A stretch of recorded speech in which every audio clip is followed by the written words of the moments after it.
রহমাতুল লিল আলামিন, আমার মায়ার নবী রহমাতুল লিল আলামিনের উপর ওই ইহুদের প্রান্তরে কত কষ্ট দিয়েছে।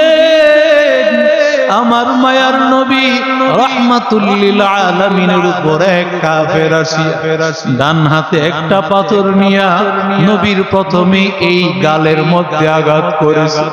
নবীর ডান দিকের নিচের দিকের কয়েকটা দাঁত, ওই দাঁতগুলো ভেঙে গিয়েছে। আরেক কাফের আসিয়া আমার মায়ার নবীর কপালের মধ্যে আঘাত করেছে, কপালটা ক্ষত হয়ে গেছে।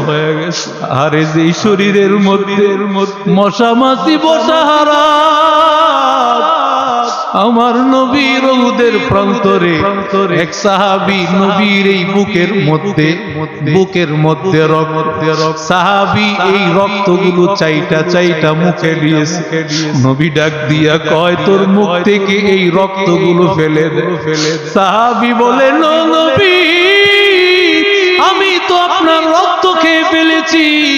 আল্লাহর নবী ডাক দিয়া কয়, ও সাহাবী, যার পেটের মধ্যে আমার রক্ত গিয়েছে জাহান্নামের আগুন তার জন্য হারাম।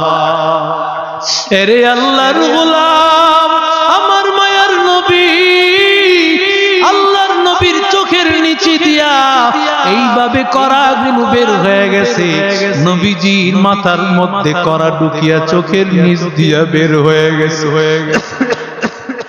এই করাগুলো বের করার জন্য সাদ রাদিয়াল্লাহু তাআলা আগায় গেছে। নবীজির এই করা টানিয়া তুলে এমন সময় আবু বকর ডাক দিয়া কয়, রে সাদ, ওরে সাদ, আমারে দে, আমি নবীর এই করা উঠাইব।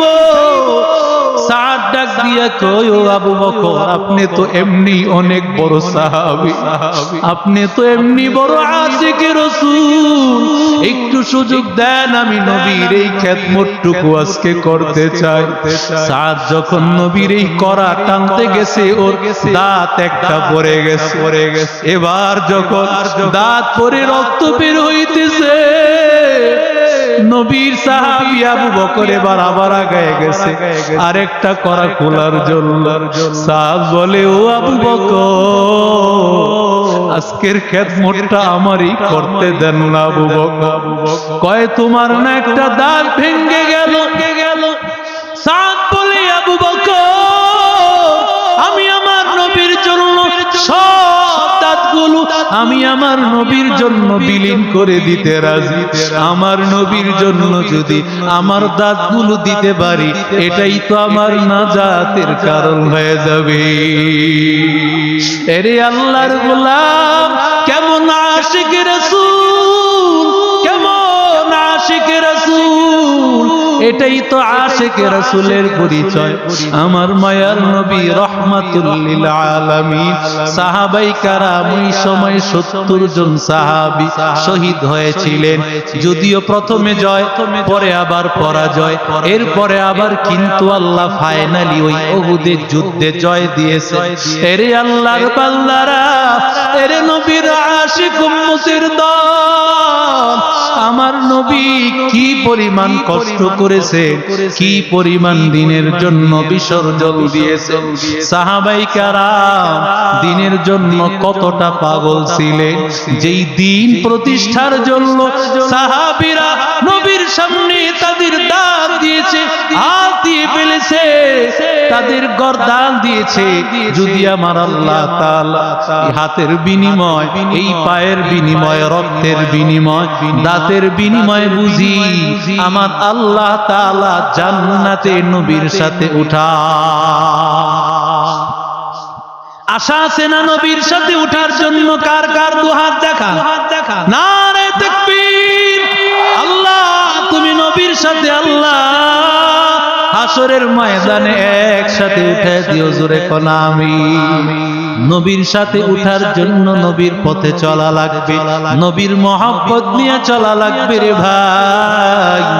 কারণ আমার নবী জিন্দেগিটা চলাইছেন দিনের জন্য, দিনের ক্ষেত্রে নবীজি আমার নবীর জীবনটাকে শেষ করে দিয়েছেন। এই জন্য বান্দা আজকে থেকে ওয়াদা করো, যেই নবী দিনের জন্য শাহাদাত পর্যন্ত হতে নবীর কোনো আপত্তি ছিল না। আল্লাহর নবী কত রক্ত জড়াইছে, তায়েফে জড়াইলেন, উহুদে জড়াইলেন, কত মায়ের নবীকে কাফের বেঈমানের দল দিয়েছে। এরপরেও নবী, এই নবী উম্মতকে বুঝানোর জন্য, উম্মতের এই জামাত কায়েম করার জন্য, এই পৃথিবীর জমিনে কোরআনকে টিকায় রাখার জন্যই কিন্তু নবীর এই বিপ্লব ছিল। আল্লাহ তাআলার জমিনে যেন আল্লাহর কোরআন থাকে, ইসলাম যেন মানুষের ঘরে ঘরে ঢুকিয়া যায়। কারণ যদি ইসলাম ঘরে ঘরে ঢুকে যায়, মানুষগুলো শান্তিতে থাকবে, মানুষগুলো অশান্তিতে থাকবে না, মানুষেরা সব জায়গায় শান্তিতে বসবাস করবে।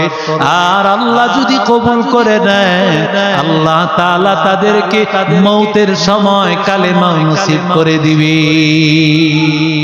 আল্লাহ আমাদের সব ভাইকে